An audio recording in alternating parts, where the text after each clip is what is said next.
नमस्कार। गुनाह की खबरों को लेकर हाजिर हूं मैं प्रशांत कुमार। एक लड़की इंदौर से पटना आती है, लेकिन फिर वो वापस जिंदा इंदौर नहीं लौट पाती। उसकी हत्या हो जाती है राजधानी पटना में।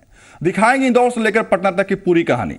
एक ऐसी महिला की दास्तान भी आपको दिखाएंगे जिसने अपनी जिंदगी ही मिटाने की ठान ली। वो महिला परेशान थी, कुछ लड़के उसे परेशान कर रहे थे, लेकिन खुद की जिंदगी मिटा लेना किसी समस्या का समाधान नहीं होता।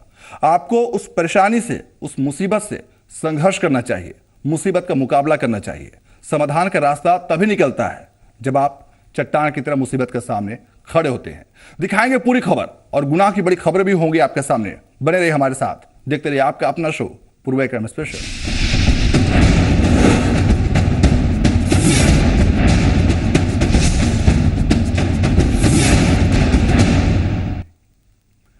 वो लड़की इंदौर से पटना आई थी, लेकिन अब वो कभी इंदौर वापस नहीं लौट पाएगी। उस लड़की की हत्या हो चुकी है। इस हत्याकांड ने पूरे राजधानी पटना में सनसनी फैला दी।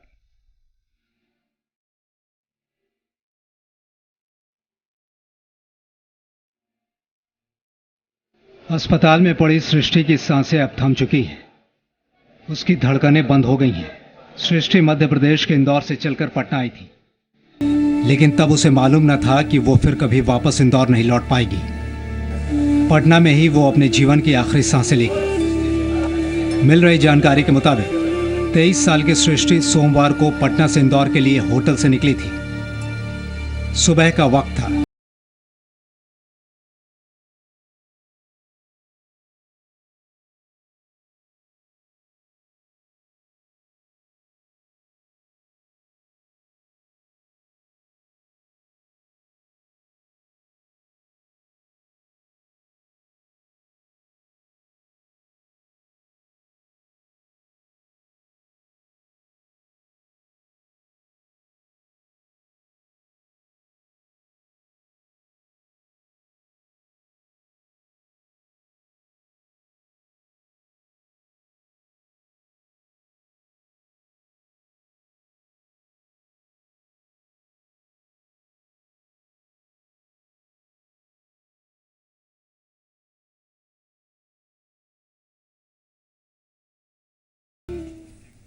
जो बातें सामने निकल कर आ रही हैं उसके मुताबिक सृष्टि जैन अपने बॉयफ्रेंड से मिलने पटना पहुंची थी और फिर उसकी हत्या हो जाती है। देखिए क्या यह पूरा मामला।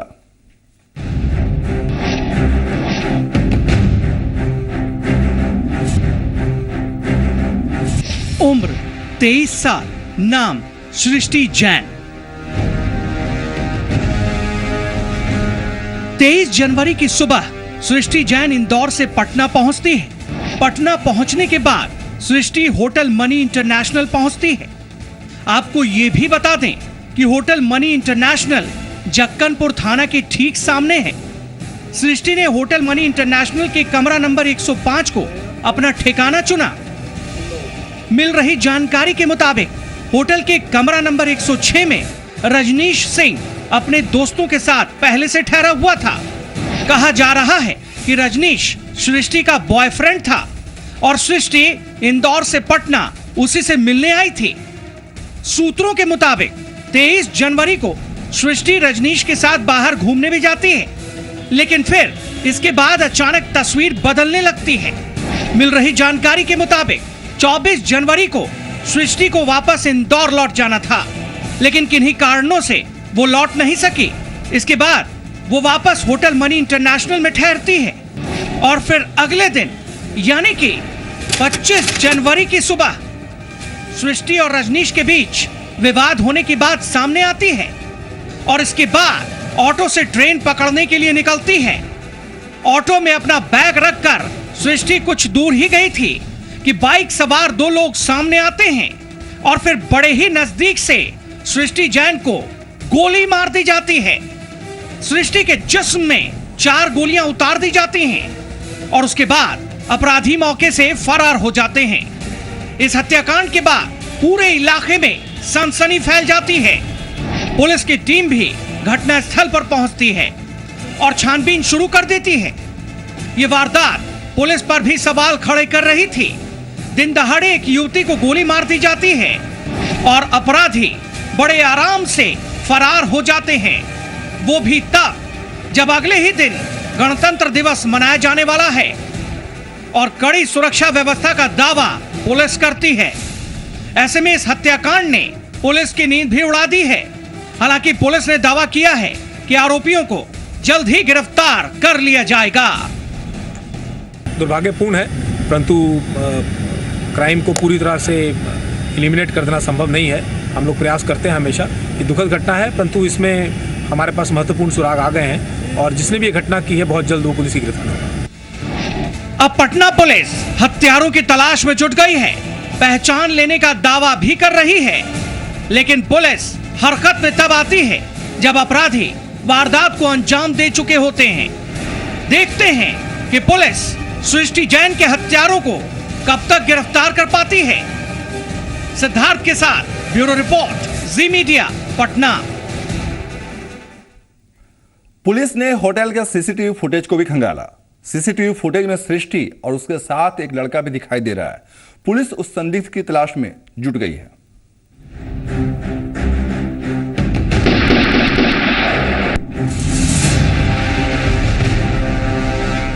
अब हम आपको वो फुटेज दिखाते हैं जो होटल में लगे सीसीटीवी कैमरे में कैद हुई थी।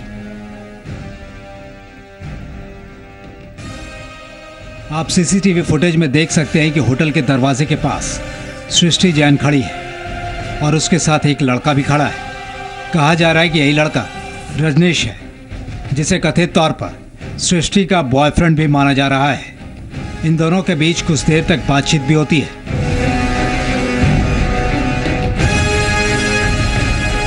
और सीसीटीवी फुटेज को देखने के बाद लगता है कि दोनों के बीच में तकरार भी हुआ। हालांकि ये तथ्य जांच के बाद ही सामने आ पाएगा।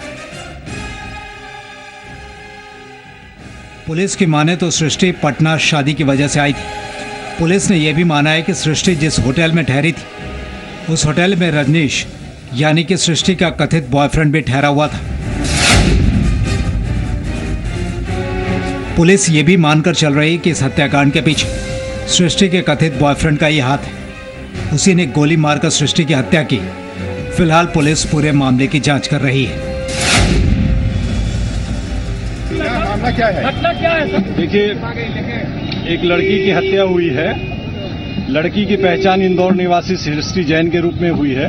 वो 23 तारीख को यहाँ आई थी, किसी शादी के सिलसिले में आई थी। हमारे इन्वेस्टिगेशन से ये पता चला है कि एक लड़के से मिलने आई थी। घटना के समय भी वो लड़का था, हत्या भी उसी लड़के ने की है। ठीक है, केस का उद्भेदन लगभग हो गया है। गिरफ्तारी के लिए हम लोग प्रयासरत हैं। नहीं, ये इंदौर से रहने की लड़की थी। यहाँ आई थी ट्रैवल के लिए, किसी लड़के से मिलने के लिए आई थी। 2 दिन यहाँ होटल में रुकी थी। वो लड़का भी यहाँ रुका था उस होटल में। तो हम लोग थोड़ा और बिंदु पर अनुसंधान कर रहे हैं। घटना कहाँ पे हुई है? घटना ये पुल के पास में इस बिल्डिंग के सामने हुई है। हम लोग थोड़ा सा टाइम दीजिए, थोड़ा सा हम लोग। ये शादी विवाह की वजह से कोई मामला है, अफेयर्स भी हो सकता है और भी कोई बात हो सकती है। अभी हम थोड़ा सा समय लेंगे। ये वही ऑटो है जिसमें बैठकर सृष्टि जा रही थी, लेकिन रास्ते में ही गोली मारकर उसकी हत्या कर दी गई। सृष्टि को बिल्कुल नजदीक से 4 गोलियां मारी गई थी। पास के निजी अस्पताल में उसे ले जाया गया, लेकिन तब तक उसकी मौत हो चुकी थी। इंदौर की रहने वाली थी और इंदौर ही जा रही थी। लग रहा है जैसा उसके कार्ड से पता चला है और उसके मोबाइल से पता चला है कि यह इंदौर के में आईटी में काम करती थी और यहाँ उसी सेक्टर में कुछ काम करने के लिए यहाँ आई हुई थी जी। और इसको टेम्पू पर कुछ अपराधी ने उसको, भगवान जाने कौन था, जैसा कि लोग बता रहे थे कि गोली मारी। और अभी जो हमने निरीक्षण किए इसको, तो 4 गोलियां लगी हुई थी, 2 पेट में लगा हुआ था, जिस पर लिखा था Some love one, some love two, I love one, that is you। अब आरोपियों की गिरफ्तारी के बाद ही इस पूरे मामले का खुलासा हो पाएगा। एक लड़की है सृष्टि जैन नाम की, जो इंदौर में रहती थी, यहाँ पटना में किसी काम से आई थी, तो उसी की हत्या का मामला है। अभी तो वो पता करेंगे ना कौन है, क्या है, किसने किया है। जी जी या फिर इस हत्या के पीछे कोई और मकसद था। फिलहाल हमें पुलिस की जांच पूरी होने का इंतजार करना होगा। सिद्धार्थ के साथ ब्यूरो रिपोर्ट, जी मीडिया, पटना। अब बात करते हैं उस महिला की जिसने खुद को मिटाने का फैसला कर लिया था। उसे अपनी जिंदगी खत्म कर देना ही समस्या का समाधान नजर आने लगा था और फिर वो पंखे से झूल जाती है। करता खाली पढ़ता है, बदमाशी करते रहता है, कभी मेरा कुछ भी न कुछ भी करते नहीं रहता। राहुल नाम है, ये गुलशन नाम है, कुंदन नाम है, गोविंदा नाम है, रवि नाम है। ये सब लेकर लड़का 4 गो हमको बहुत परेशान करता है। इसके लिए लगता है कि अपना जान दे दे। ये महिला अब अस्पताल में भर्ती है। वो जीना नहीं चाहती, परेशान है उन लोगों से जो इस महिला के साथ लगातार छेड़खानी कर रहे थे। गया जिले से ये मामला सामने आया है। मुफस्सिल थाना इलाके के जनकपुर मोहल्ले में महिला किराए पर रहती थी। महिला का आरोप है कि उसी मकान में कुछ और लड़के भी रहते थे और वो लड़के अक्सर महिला को छेड़ा करते थे। अश्लील बातें दीवारों और दरवाजों पर लिख दिया करते थे। ये हरकतें इतनी ज्यादा बढ़ गईं कि महिला परेशान हो गई और फिर आज ही जाकर उसने खुद को खत्म कर लेने का फैसला कर लिया। रेंट पर रहते थे और ऊपर में लड़का लोग रहता था ना, हाँ, तो बहुत तकलीफ देता था। अच्छा, मगर आज जानते हैं कोंडम ने लिख के बहुत गंदा गंदा टांग दिया मेरा दुआरे पे, तो हमको नस देख के रहा नहीं गया। ऊपर से मालिक को ही बोले कि देखे भैया ऐसा किया तो आपका फ्लैट का आदमी किया है, आपको कार्रवाई करना चाहिए कुछ। तो बोले कि नहीं, तो आप भी जो है ना, जो कोई भी किया है तो उसको आप देखेंगे बोलेंगे तब ना। बस उसमें कहे कि उसको खाली करवाइए, हम तो खाली कर देंगे 2 महीने के बाद। आसपास के लोगों के साथ मिलकर पति ने पीड़िता की जान बचाई। उसे इलाज के लिए अस्पताल में भर्ती कराया। फिलहाल महिला का इलाज अस्पताल में किया जा रहा है, लेकिन परिवार अभी भी सहमा हुआ है। जिन लड़कों पर छेड़खानी का आरोप है, उसने परिवार को धमकी दी है कि पूरे जनकपुर मोहल्ले में वो इन लोगों का कुछ नहीं बिगाड़ सकेगा। ज्यादा टॉर्चर लेकिन करने के कारण इस तरह का व्यवहार किया, इसलिए उन्होंने आत्महत्या करने की कोशिश की। किसी तरह दरवाजा तोड़ के हम लोगों ने उससे बचा लिया। ये रोज होता था? हाँ, रोज लड़का ने तंग करता था। हम सोचे कि चलो बोलता है तो कहा उस लड़का ने पढ़ने वाला, हम कहे लगे उसको डिस्टर्ब करे। जानबूझ के इन लोग लड़का ने इस तरह से हमारे साथ किया।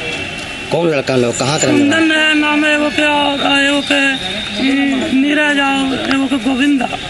कहाँ के लड़का लोग? दूसरी तरफ का उन लोग कहता कि जनकपुर में कोई हमको कुछ बिगाड़ लगा, हम बड़का बॉस हैं। बहरहाल पुलिस ने पूरे मामले की जांच शुरू कर दी है, लेकिन अभी तक आरोपी लड़के फरार हैं। उनकी पत्नी कुछ लड़कों के द्वारा ज्यादा अश्लील हरकत करने और टोंटिंग करने, खास करके आज दिनेश जी के दरवाजा पर उनके पत्नी का नाम एक कंडोम टाइप का बैलून में लिखकर टंगा हुआ था। तो दिनेश की पत्नी बोली कि आप थाना में जाकर केस वोस नहीं कर रहे हैं, हम जा रहे हूँ अपना आत्महत्या करने। यह बात बोलकर उनकी पत्नी अपने कमरा में घुस गई, अंदर से दरवाज़ा लगाकर, और पंखा में रस्सी के सहारे लटक गई। चूँकि दिनेश वहाँ थे, इसलिए काफ़ी अपना प्रयास करके दरवाजा को तोड़े। छेड़खानी से तंग आकर सुसाइड की कोशिश करना समस्या का समाधान नहीं, लेकिन एक लाचार महिला ने जब खुद को असहाय देखा तो खुद को मिटाने की कोशिश की। अब मामला पुलिस तक पहुंच चुका है। उम्मीद है कि आरोपी भी जल्द सलाखों के पीछे होंगे, ताकि फिर कोई ऐसी घिनौनी हरकत ना कर सके, एक महिला को अपनी जिंदगी मिटाने की हद तक ना पहुंचना पड़े। राकेश कुमार, जी मीडिया, गया। बिहार का भोजपुर जिला लगातार सुर्खियों में बना हुआ है। एक मामला खत्म नहीं होता कि दूसरा मामला सामने आ जाता है। जी हां, आरा से एक युवक को गिरफ्तार किए जाने का आरोप है। बिहार के जल संसाधन मंत्री ललन सिंह के नाम पर फर्जी फेसबुक अकाउंट बनाए जाने का मामला सामने आया। पटना के सचिवालय थाने में इस बारे में मामला भी दर्ज करवाया गया था। इसके बाद हरकत में आई पुलिस ने जांच शुरू कर दी। इसके बाद भोजपुर जिले के कोइलवर थाना इलाके के बीरमपुर गांव से पुलिस ने शौकत नाम के एक संदिग्ध को गिरफ्तार किया। इस कार्रवाई में राज्य पुलिस के साथ साथ दिल्ली पुलिस की टीम भी शामिल थी। गिरफ्तार शौकत पर आरोप है कि उसने जेडीयू नेता राजीव रंजन सिंह उर्फ ललन सिंह के नाम पर फर्जी फेसबुक अकाउंट बनाया था। फर्जी फेसबुक अकाउंट के जरिए देश विरोधी बातें फैलाने का भी आरोप है। शौकत के परिवार वालों का कहना है कि पुलिस की टीम आई थी और फिर उसे अपने साथ लेकर चली गई। इस पर फेसबुक चलाया गया है 3 नंबर पे। ललन सिंह का नाम है। अच्छा, ललन सिंह कौन ललन सिंह? अब ललन सिंह हमको क्या पता है, वैसे बोलते हैं कि मंत्री कोई है। अच्छा, तो कल लिख कर उसका नंबर नोट किया कि नंबर पर फेसबुक चलाया गया है, इस नंबर पे FIR दर्ज है, तुमको जेल चलना पड़ेगा हमारे साथ। कहा जा रहा है कि पुलिस शौकत से इस बारे में पूछताछ कर रही है। वो जानने की कोशिश कर रही है कि किसके कहने पर ये हरकत की जा रही थी। आपको ये भी बता दें कि शौकत दिल्ली में रहता था और कुछ दिन पहले ही दिल्ली से वापस लौटा था। पुलिस ने मोबाइल लोकेशन के आधार पर शौकत की गिरफ्तारी की है। यही नंबर पर 4 महीना आगे केस हुआ है से ललन सिंह के कोई बात बोला है इंटरनेट खोल के, तो आप पढ़े हैं तो नहीं, तो किसका मोबाइल दिए हैं तो हमको जानकारी नहीं है, मेरे लड़का को ही। तो वही बात पर अपन ले कोई लो। शौकत दिल्ली की एक कुकर कंपनी में काम करता था और उसका दूसरा भाई गांव में ही रहता था।